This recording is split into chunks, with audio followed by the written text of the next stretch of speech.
Salut à tous et bienvenue sur votre chaîne Real Madrid Info. Voici une toute nouvelle vidéo dans laquelle nous allons parler de les dernières infos du Real Madrid. Voici les grands points nous allons développer. Premièrement, le Real Madrid fait sa révolution et lâche 120 millions. Ensuite, guerre interne dans la direction madrilène dans le choix entre Jürgen Klopp et Xabi Alonso.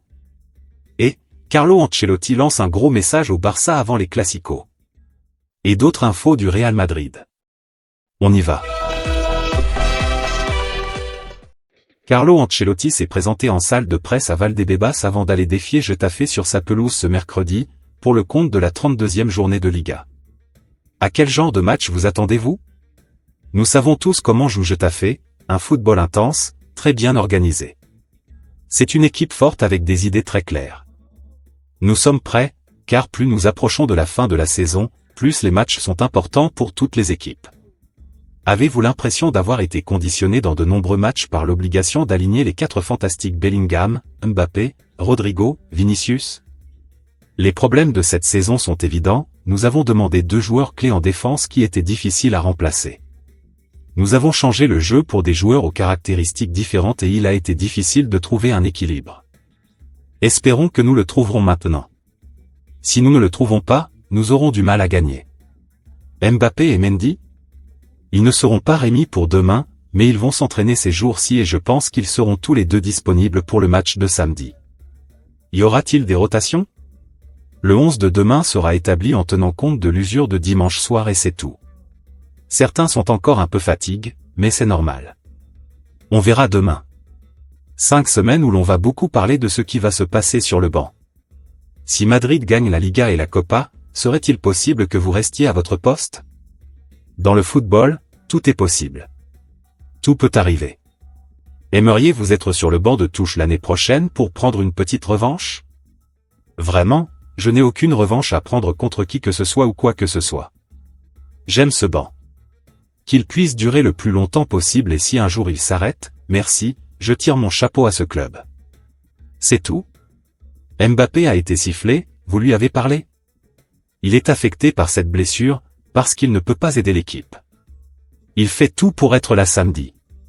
Endrick, qu'est-ce qui a changé pour que nous le voyions davantage? Rien. Il progresse très bien et il a plus de rôle maintenant parce qu'il y a aussi des matchs où nous avons besoin de sa force et de sa qualité. Si vous gagnez la coupe, avez-vous plus de chances de gagner le championnat? Les 2 titres que nous avons en jeu, sans tenir compte du mondial des clubs, dépendent de la victoire sur Barcelone. C'est le seul doute que nous n'avons pas pour l'instant. Il faudra bien se sortir du prochain match et se concentrer sur la finale. Nous sommes convaincus que nous pouvons le faire et nous pouvons le faire. Nous devons changer quelque chose pour y arriver et nous allons le faire. Comment vivez-vous ces derniers jours? Vous semblez plus calme? Le club est conscient que cette année a été plus compliquée que la dernière. Et c'est ensemble que nous faisons face aux difficultés. La lune de miel continue. Je suis très heureux, avec beaucoup de pression, mais c'est toujours comme ça. Vous voyez le succès de très près et il est normal que le stress augmente, mais le stress est un carburant pour moi, il ne me dérange pas, il me donne plus d'énergie pour penser à d'autres choses. Jusqu'à ce que je me lève le matin, tout va bien. Si vous pouviez revenir au mois d'août, auriez-vous été plus dur avec les joueurs pour les faire travailler davantage?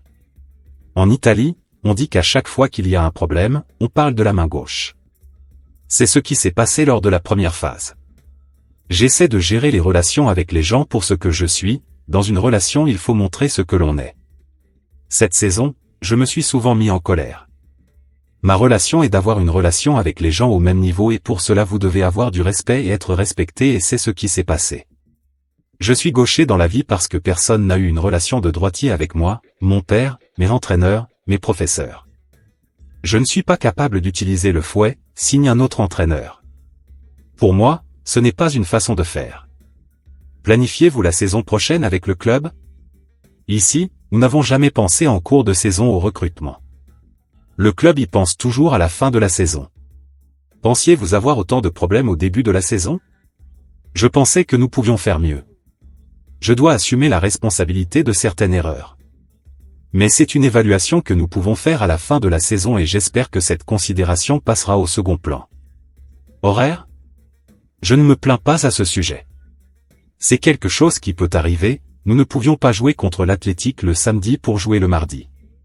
C'est une bonne chose car nous avons suffisamment de temps pour récupérer et nous ne devons pas voyager. Ça aurait pu être une meilleure heure que 21h30 parce que beaucoup de gens dorment à cette heure-là.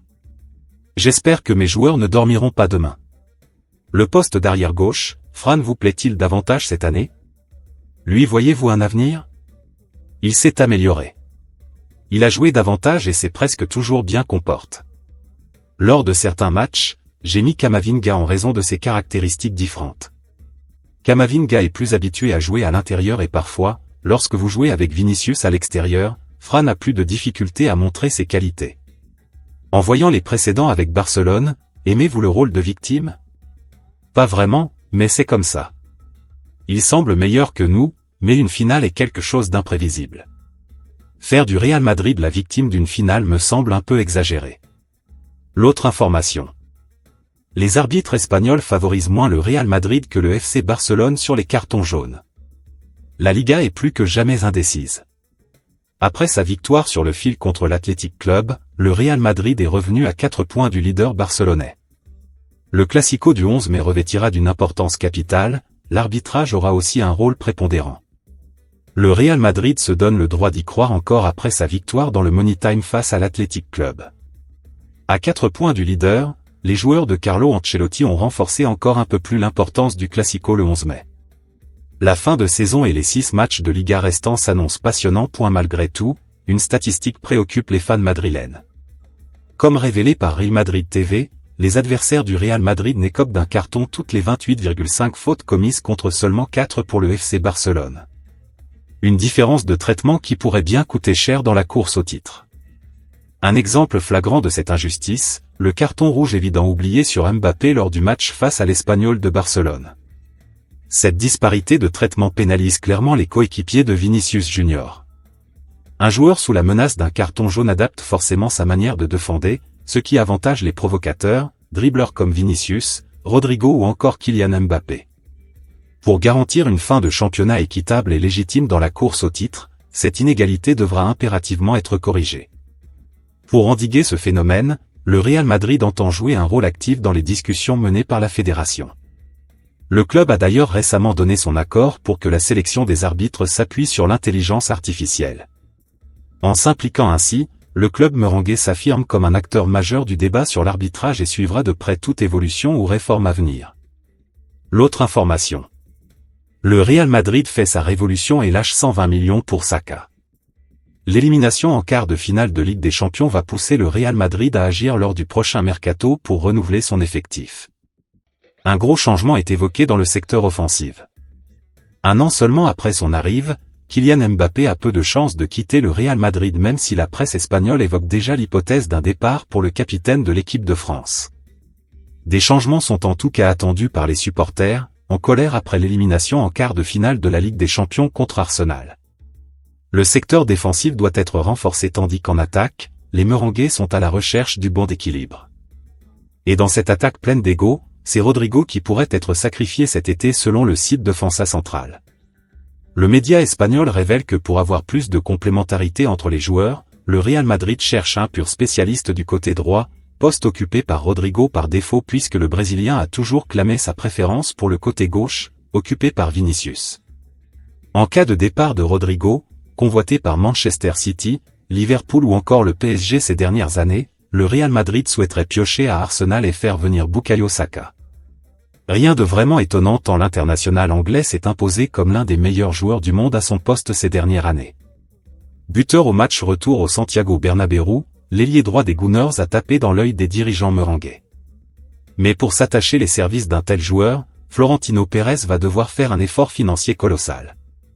Le média espagnol révèle que le Real Madrid en a conscience, et pourrait offrir 120 millions d'euros à Arsenal pour recruter l'attaquant de 23 ans. À un tel prix, Arsenal pourrait réfléchir même si dans l'esprit de Mikel Arteta, le natif de Londres est une pièce maîtresse et il n'est pas question de le voir filer. Dans ce dossier, le futur entraîneur du Real Madrid, dont l'identité est encore un mystère, aura également son mot à dire. Mais voilà en tout cas un dossier qui prouve l'ambition et la volonté de changement du Real à l'approche du mercato estival. L'autre information. Guerre interne dans la direction madrilène dans le choix entre Jürgen Klopp et Xabi Alonso.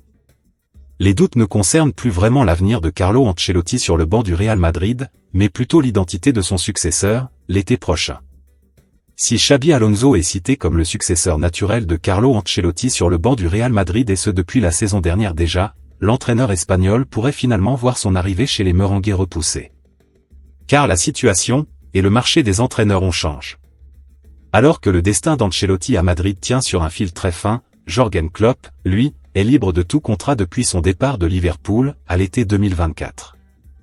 Et selon Marca, Anas Lagrari, bras droit de Florentino Pérez à la Maison-Blanche, aurait un faible pour Klopp. C'est un fan, un amoureux absolu de la figure de Jürgen Klopp, et c'est lui qui a suggéré ces dernières semaines, je dirais ces derniers mois, au président du Real Madrid qu'il envisage, qu'il ouvre cette gamme et pense à la figure de Jürgen Klopp, a lancé José Ángel Sánchez, journaliste pour le média espagnol. Dans la suite de l'émission du média ibérique, les journalistes évoquent l'état d'esprit d'Ancelotti actuellement.